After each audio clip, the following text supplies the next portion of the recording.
এবার কি যে করি, আমার বাপটা আমাকে বিয়াও দিয়ে দেয় না। খুব টেনশনে পড়ে গেলাম, খুব টেনশন রে ভাই।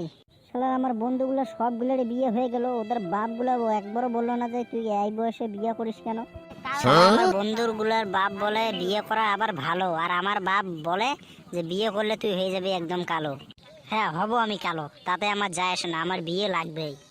রে ছেলে, কি হলো বাবা? তোকে কিছু বলার ছিল। হ্যাঁ বাবা বলো, তোমার সঙ্গে আমারও অনেক কিছু কথা বলার ছিল। হ্যাঁ বল, আগে তুই বল, কি বলা আছে। আগে তুমি বলো।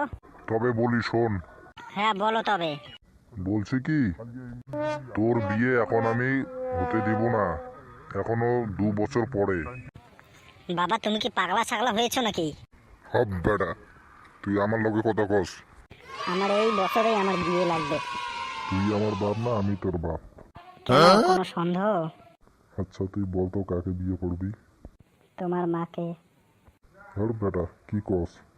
হ্যাঁ, তুমি আমার মাকে বিয়ে করছিলে না? হ্যাঁ। বাস, তুমি আমার মাকে বিয়ে করেছো, আমি তোমার মাকে বিয়ে করব। আচ্ছা বল তো তুই কি পাগল হয়ে গেছিস।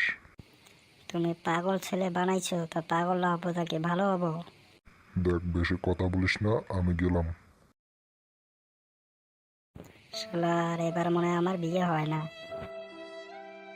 এবার বিয়ে না দিলে আমি বাড়ি থেকে চলে যাব, পালিয়ে যাব। এবার যাবোই বা কোথায়? থাকার জায়গা নেই, কাজ করার দোকান নেই, পুরো লাইফটাই বেকার। সো ভালো বন্ধুরা, ভিডিওটা কেমন লাগলো? ভালো লাগলে লাইক কমেন্ট শেয়ার করে দিও, সাথে সাবস্ক্রাইবটা করে দিও। এখন দেখা হবে নেক্সট ভিডিও মে।